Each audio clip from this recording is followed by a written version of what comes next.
ওই যে দুইজন ফসলের জমিতে কাজ করতেছে।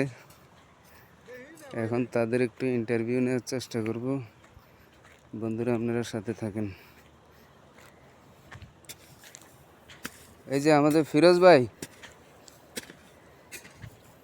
ফসলের জমিতে ভাই ইনকাম কেমন? আরে কি এর ইনকাম হবে, শুরু করছি আল্লাহ। আরে কি কোন হবে শুরু করলাম, ইনকাম বুঝলাম কি।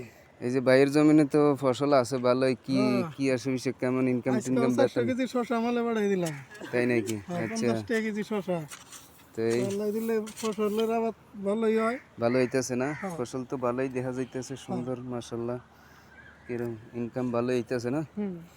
তো আবার খরচ আছে ভাই, সার দেন নাকি, গোবর দেন নাকি। আচ্ছা আচ্ছা আচ্ছা, একটা গোবরের বস্তার দাম 120 টাকা করে, বাংলাদেশের হ্যাঁ। প্রায় 800-900 টাকা পড়ে। দেখেন এই যে বাংলাদেশি ভাই বিদেশের মাটিতে কি সুন্দর ফসল ফলাইতে আছে।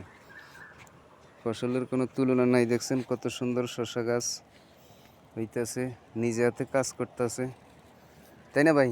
হ্যাঁ কি পরিমাণ পরিশ্রম হয় ভাই? ভাই, পরিশ্রম প্রথম ওই যে পরিষ্কার করার ওইটাই পরিশ্রম, তারপর আর কোনো পরিশ্রম নেই। 2 বেলা পানি আচ্ছা দেন আচ্ছা নাকি, আচ্ছা আচ্ছা, এটাই। কিন্তু একটু হ্যাঁ। রোদ বেশি। বাংলাদেশের থেকে এখানে কি পরিশ্রম বেশি না কম? বাংলাদেশের হিসাব করলে তো না, বাংলাদেশে তো আজকে মন চাইলো কাম করলাম না, বুঝেন নাই। আচ্ছা আচ্ছা, আর এই দেশে তো এনে তো ওইটা না, করাই লাগবো, বান্দা এক বন্ধ হিসাবে করে করতেই হবে। বান্দা করতে হইব, কাজ না না, করলে তো আর হইব না। কাজ না থাকলেও আচ্ছা আচ্ছা, করতে ঠিক হবে। আছে। তা আপনার ফসল তো মোটামুটি ভালোই হয়েছে। এই জমিনে মোটামুটি কয় লাখ টাকার ফসল আসতে পারে 1,20,000 আনুমানিক? 1,20,000 টাকার ফসল না? হুম। ভালোই। ওই যে ওইদিকে দেখা যাইতেছে আরেকটা, ওইটাই কি শশা? হ্যাঁ, ওইটাও শসা, এই সাইডে মিলুন। আচ্ছা আচ্ছা আচ্ছা, এই যে এই লোক যে নতুন করে এই কাজে যোগ দিল, এখন আপনি এর উদ্দেশ্যে কি বলবেন? এই লোক এখন কষ্ট করতেছে, কষ্ট আচ্ছা, করলে তো অবশ্যই ফসল ভালো পাবো। তাই না? হ্যাঁ। পরিশ্রম করতেছে ভালোই না? ভালোই পরিশ্রম করতেছে, তো আচ্ছা, দেখা যাক। ওই আপনি দেখি আবার ছাগলও ফেলতেছেন। হ্যাঁ, 2টা ছাগল আনছি বাংলাদেশ থেকে। ভালোই তো। আপনি তো মেলা কাম করতেছেন মিয়া, এত কাম। হুম। তো আমি তো কখনো আসি না এদিকে, আজকে তো হঠাৎ করে এদিকে ভাবলাম যে একটু দেখে আসি ফসলি জমিনগুলো। ভালোই তো করতেছেন কাজ, হ্যাঁ। সব কাজ নিজেই করতেছেন না? হ্যাঁ, নিজেই। হুম। নিজে একটা হেল্পার রাখছি। আচ্ছা আচ্ছা আচ্ছা, হেল্পারও রাখছেন না? হ্যাঁ। কয়জন লোক আছে আপনার এই আন্ডারে, আপনার এখানে আমার কয়জন? আন্ডারে একজন লোক আছে, আচ্ছা, আর আমি, এই 2জন। যাক ভালোই। তো মোটামুটি ইনকাম হইতেছে না? হ্যাঁ, ভালোই। মোটামুটি ইনশাল্লাহ ইনকাম হ্যাঁ, হইতেছে। বাংলাদেশের থেকে মোটামুটি এখানে ভালোই না? হ্যাঁ, এই যে 1,20,000 টাকা যদি বিক্রি করি, বাংলাদেশি টাকায় কনভার্ট করলে মনে করেন যে 8 লাখ টাকা প্লাস হয়। এইটাই। হুম, যাক ভালো। তো এই আপনার দেশের বাড়ি কোন জায়গায়? আমার দেশের বাড়ি টাঙ্গাইল। আহ, যাক ভালো, মোটামুটি তাহলে ভালোই আছেন খাইয়া ফিরে না? হ্যাঁ, আলহামদুলিল্লাহ ভালোই আছি। যাক, টিয়া টুয়া ফাড়ান তো বাড়িতে? হ্যাঁ, পাঠাই।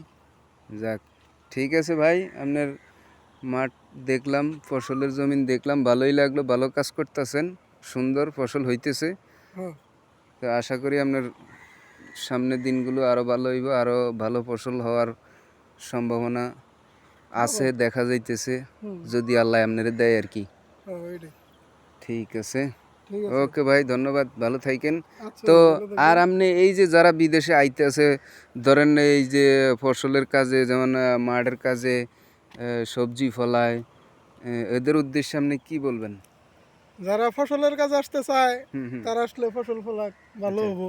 হুম হুম, কিন্তু যারা অন্য কোনো কাজের উদ্দেশ্যে আসতে চায়, কাজ শিখা ছাড়া যেন না আসে এই দেশে। আচ্ছা আচ্ছা, মানে কাজ শিখে আসলে ভালো হইব। হ্যাঁ, কাজ শিখা আসলে ভালো কাজ হবে। না শিখে আসলে তো সে কিছুই জানলো না, কিছুই কিছুই জানলো না, বুঝলো না। ওই যে গেস্ট হাউসে তাহলে শিখতে হইবে এখানে 4-5 মাস আইসা। গেস্ট হাউসে বসে থাকে, বোঝা জায়গা মালদ্বীপে হ্যাঁ কাজ নাই।